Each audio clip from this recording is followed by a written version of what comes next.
तो कहानी शुरू होती है पोलैंड 1944 से, जहां हमें दिखाए जाते हैं कुछ गुलाम जिनको पकड़ के एक जगह पर ले जाया जा रहा है और वहीं पर होते हैं एक माँ और एक बेटा जिन्हें सिपाही लोग मिलकर अलग कर देते हैं और माँ को दूसरी तरफ ले जाया जाता है और इधर से बच्चा अपनी माँ को बचाने की कोशिश करता है। इसी कोशिश में हमें पता चलता है कि इसके अंदर सुपर पावर है और वो अपने हाथों से लोहे के दरवाजे को खींच लेता है। और यहाँ दूसरी तरफ हमें दिखाया जाता है न्यूयॉर्क शहर, जहाँ पर ये लड़का है अपने घर में, इसे लग रहा है इसके घर में कोई है, तो वो किचन में आता है। किचन में देखता है इसकी माँ, तो वो बोलता है कि माँ तुम यहाँ पर क्या कर रही हो? तो ये बोलती है मैं यहाँ पर तुम्हारे लिए आइसक्रीम जमा रही हूँ। तो ये बोलता है कि मेरी माँ तो कब की मर चुकी है और ये उससे दिमाग में बात करने लगता है कि तुम कौन हो बताओ मुझे। तब ये अपने असली रूप में आती है और हमें दिखती है ये अजीब लड़की जो कि म्यूटेंट है और ये उसको बोलती है क्या तुम्हें डर नहीं लगता? तो ये जिसका नाम है एक्सेवियर यानी चार्ल्स एक्सेवियर, ये बोलता है नहीं मुझे डर नहीं लगता, मुझे खुशी है कि मेरे जैसे और भी लोग हैं यानी कि म्यूटेंट्स। और ये कहते हैं कि तुम हमेशा इस घर में रह सकते हो मेरे साथ। और इधर में दूसरी तरफ का सीन दिखाया जाता है जहाँ पर उस लड़के को जिसका नाम है एरिक, इस बंदे ने पकड़ लिया और कह रहा है कि जैसे तुमने उस दरवाजे को तोड़ दिया था वैसे इस सिक्के को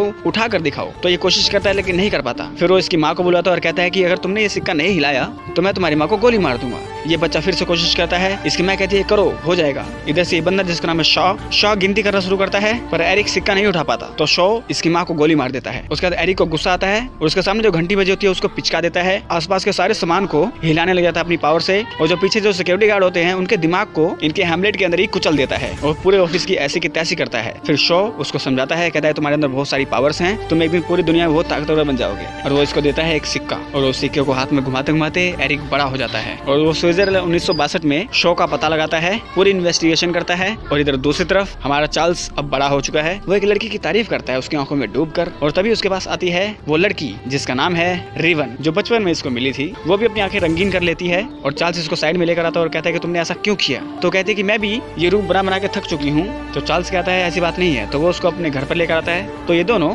थोड़ी सी बातें करते हैं। बातों बातों में रिवन इससे पूछती है क्या तुम मुझे डेट पे ले जाओगे? तो चार्ल्स कहता है कि मैंने कभी इस बारे में नहीं सोचा। और यहाँ पर एरिक आया है एक बैंक के अंदर, इस बंदे से जानकारी लेता है कि बताओ शॉ कहाँ पर है। तो ये बंदा जानकारी देने से मना करता है। तो एरिक उसके मुंह में उसके सोने का दांत निकालने लगता है अपनी पावर से और ये बंदा घबरा के परेशान होके सब कुछ बता देता है, लेकिन एरिक इसका दांत निकाल लेता है। और यहाँ पर हमें लॉस एंजलिस का सीन दिखाता है जहाँ पर ये लड़की है जो कि CIA एजेंट है।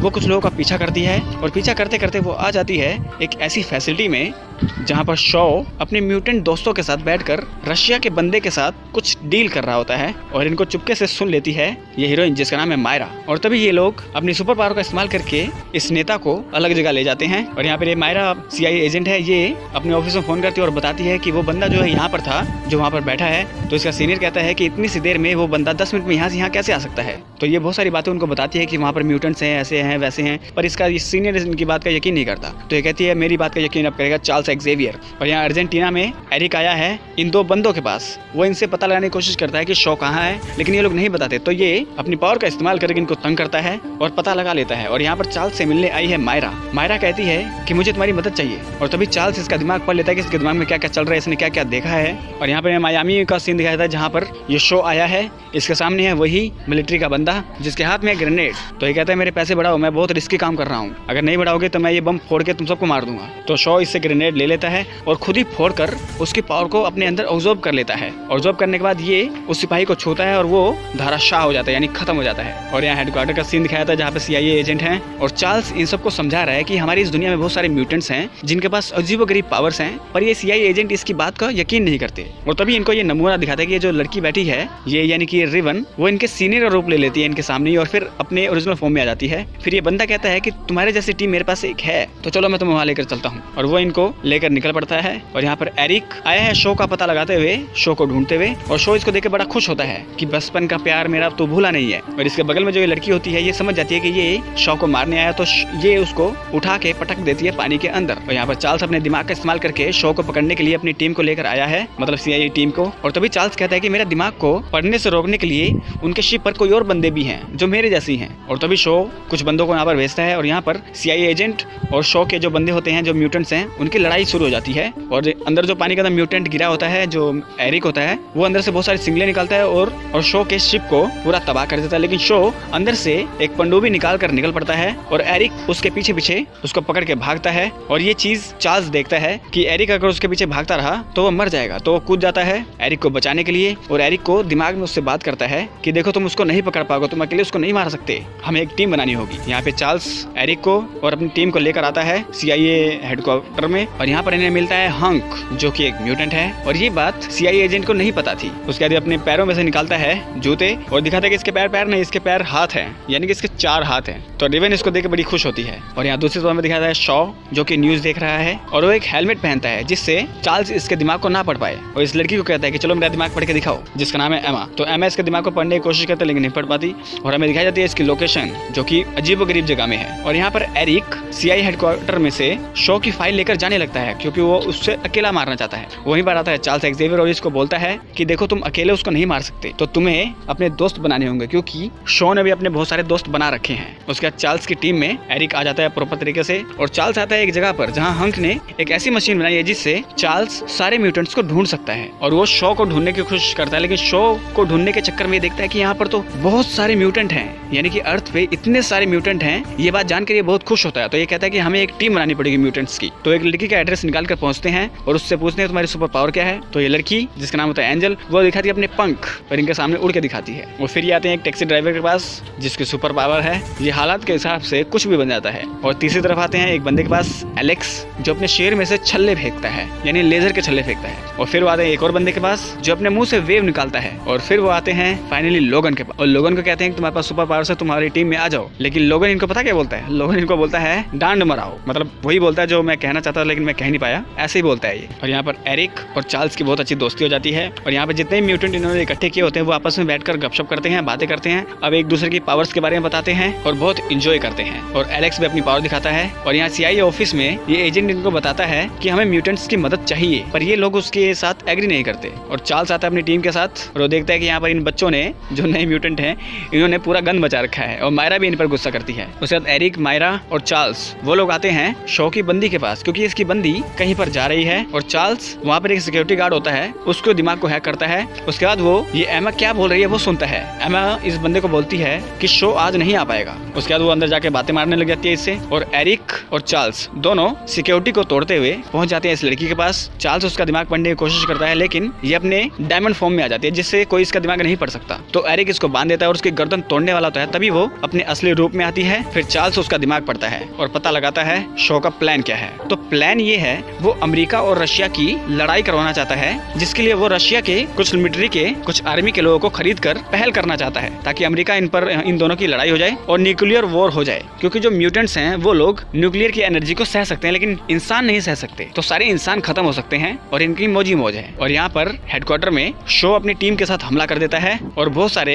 यहाँ के जो सिपाही होते हैं उनको मार देता है, वो भी गजब स्टाइल से, और जगह जगह तबाही फैलाता है। और फाइनली वो आता है इन लोगों के पास और इनको बोलता है कि देखो इंसान अलग हैं और म्यूटेंट्स अलग हैं, इंसान हमारे दुश्मन है, तो जो मेरी टीम में आना चाहता है आ जाए। तो एंजल इसकी टीम में चली जाती है और इसको बचाने के लिए आ जाता है ये टैक्सी ड्राइवर और तभी वो उसको बचाने की कोशिश करता है, उस पर हमला करता है, मतलब एलेक्स हमला करता है शो के बंदों पर। लेकिन शो उसके हमले को, उसकी एनर्जी को ऑब्जर्व करके इस टैक्सी ड्राइवर के मुंह में डाल देता है जिससे इनका ये दोस्त मर जाता है। और यहाँ रशिया का सीन दिखाया जाता है जहाँ पर शो इस बंदे को खरीद चुका है, जो रशिया का बंदा है, कि तुम अपने जहाज से अमेरिकन जहाज पर हमला करना क्यूबा में। और यहाँ पर चार्ल्स आया है हेडक्वार्टर के अंदर, देखता है कि इनकी बच्चों के साथ क्या हालत कर दी है शो ने आकर। तो ये कहते हैं कि हम लोगों को मिलकर इन बच्चों को ट्रेन करना होगा और वो लेता है एक जगह किराए पे जहाँ पे चार्ल्स और एरिक दोनों मिलकर इन सबको ट्रेन करने की कोशिश करते हैं। और यहाँ पर ये रशिया का बंदा अपने बंदों को भड़काता है कि अमेरिका हम पर हमला करके हमारी अर्थव्यवस्था को अस्त व्यस्त करने वाला है। और अखबारों में भी पूरी चर्चा होती है कि रशिया और अमेरिका का युद्ध कभी भी छिड़ सकता है, पूरी आग लगा दी जाती है। और यहाँ पर एरिक कहता है चार्ल्स को कि मुझ पर गोली चलाओ क्योंकि मैं गोली को रोक सकता हूँ, लेकिन चार्ल्स उसके लिए नहीं मानता। और यहाँ पर एलेक्स को प्रैक्टिस करने के लिए बोला जाता है,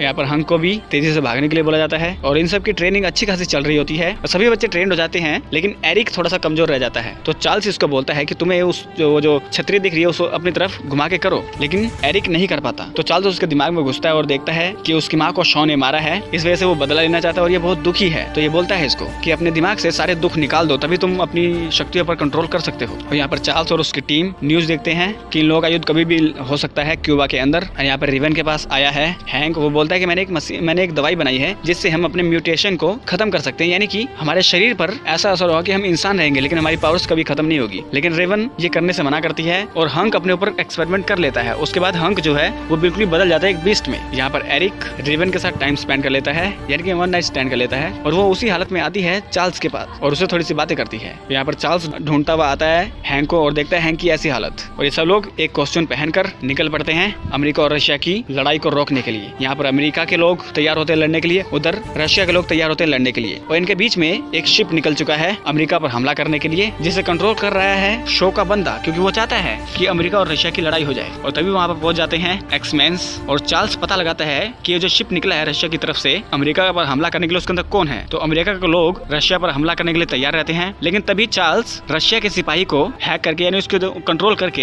एक मिसाइल वहीं से छुड़ा के उसी शिप पर हमला करा देता है जो कि शो ने प्लान किया था अमेरिका पर हमला करने के लिए। और तभी अमेरिकन आर्मी कहती है ये क्या कर रही है, अपने लोगों को मार रहे हैं। और तभी यहाँ पर ये रशिया का बंदा कहता है कि तुमने अपनी ही शिप को उड़ा दिया। और यहाँ पर शो का बंदा आ जाता है अपने पनडुब्बी के अंदर। यहाँ पर शो अपना हेलमेट पहन लेता है क्योंकि ये सब लोग उसको ढूंढने की कोशिश कर रहे हैं। और तभी ये लोग चार्ल्स इस बच्चे को भेजता है कि जाओ अपनी मुंह से जो वेव निकालते हो उससे पता लगाना कि शो कहाँ है। तो ये बच्चा घुस जाता है पानी के अंदर और अपने मुंह से लहरें निकाल कर पता लगा लेता है कि शिप इस जगह पर है। तो ये अपने जहाज को वहाँ लेकर जाते हैं और यहाँ पर शो अपनी सारी एनर्जी निकाल कर एक बहुत बड़ा धमाका करने वाला है। और यहाँ पर चार्ल्स मैग्नीटो को लेकर जहाज से बाहर लटक चुका है और मैग्नीटो अपनी पावर का इस्तेमाल करके शो की जो पनडुब्बी है उसको बाहर निकाल देता है, वो भी अमेरिका के सामने। और रशिया के लोग भी देखते हैं कि इन दोनों के बीच में दुश्मन तो ये तीसरा है। और तभी शो का बंदा जो कि बादल को कंट्रोल कर सकता है वो इन पर हमला कर देता है, लेकिन मैग्नीटो इनके पनडुब्बी को बीच पर लाकर घेर देता है और इनका जहाज भी अनबैलेंस हो जाता है और ये लोग गिर जाते हैं उसी आइलैंड पर। और तभी चार्ल्स कहता है कि उस पनडुब्बी के अंदर जो भी बाहर आएगा उस पर हमला कर देना।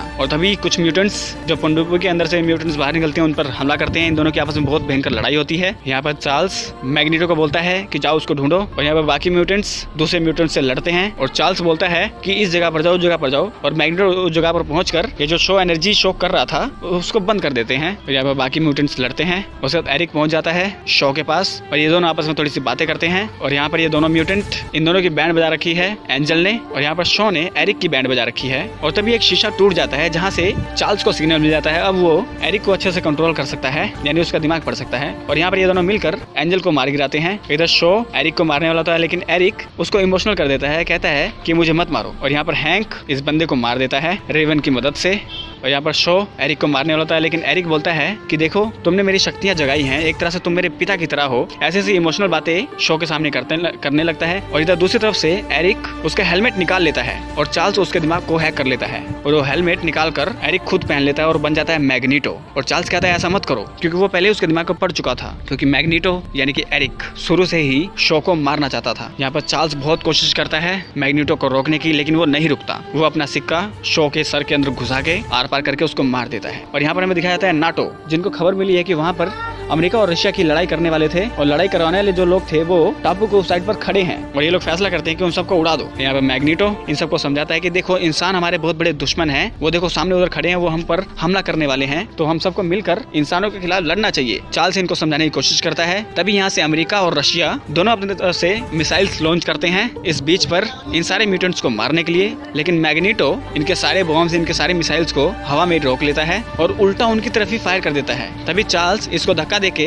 मिसाइल्स की डायरेक्शन को चेंज करने की कोशिश करता है और तभी इन दोनों की हाथापाई होती है और कुछ मिसाइल्स बीच में ही फटने लगती हैं। तभी मायरा गोली चलाती है मैग्नीटो पर, लेकिन मैग्नीटो गोली की डायरेक्शन चेंज करता है और एक गोली चार्ल्स की रीढ़ में लग जाती है और मैग्नीटो वो गोली निकालता है और वो बहुत सेंटी हो जाता है और वो मायरा को मारने लगता है और कहता है कि तुमने मेरे दोस्त को मारने की कोशिश की, लेकिन चार्ल्स कहता है कि उसने नहीं, तुमने मुझे मारने की कोशिश की। तो मैग्नीटो चार्ल्स को बोलता है कि इंसानों ने मेरे से मेरा सब कुछ छीन लिया, मेरी इज्जत, मेरा घर, मेरा रुतबा और मेरा सबसे अच्छा दोस्त। और ये सेंटी होकर इन सबको बोलता है कि जो मेरी टीम में आना चाहता है वो मेरे साथ आ जाए, क्योंकि ये इंसान कभी हमारे हो नहीं सकते। तो रेवन भी चार्ल्स का साथ छोड़कर मैग्नीटो के साथ हो जाती है और ये 5 लोग मिलकर गायब हो जाते हैं। उसके बाद चार्ल्स के पास उसकी बची हुई टीम आती है और चार्ल्स बोलता है कि मेरे पैर हिल नहीं पा रहे हैं, मैं अपने पैरों को महसूस नहीं कर सकता। और यहाँ पर हमें दिखाया जाता है कि चार्ल्स अपने घर में आया है और उसको छोड़ने आई है मायरा, और चार्ल्स उसे किस करके उसकी पूरी मेमोरी वाइप कर देता है, यानी कि मिटा देता है। और ये अपनी CIA एजेंट को कोई खबर नहीं दे पाती चार्ल्स के बारे में। और यहाँ पर एमा से मिलने आया है मैग्नीटो और वो बोल रहा है कि तुम भी मेरी टीम में आ जाओ, हम लोग इंसानों से बदला लेंगे, उनको इस दुनिया से खत्म कर देंगे, क्योंकि वो म्यूटेंट्स को पसंद नहीं करते। और यहाँ पर ये फिल्म एंड हो जाती है। तो दोस्तों फिल्म बहुत ही अच्छी है। इसका फर्स्ट, सेकंड, थर्ड, उसके बाद वुल्वरीन ओरिजिन मैंने बना रखा है, तो आप लोग वो वीडियो भी चेक करें, आपको पसंद आएगी। अगर ये वीडियो अच्छी लगी तो इस वीडियो को लाइक कर दें, चैनल को सब्सक्राइब कर दें, बेल आइकन दबा दें, ताकि अगली बार हम कोई भी वीडियो डालें आप लोगों के पास उसका नोटिफिकेशन आ जाए। तो मिलते हैं आपके साथ अगली वीडियो में, तब तक के लिए नमस्कार।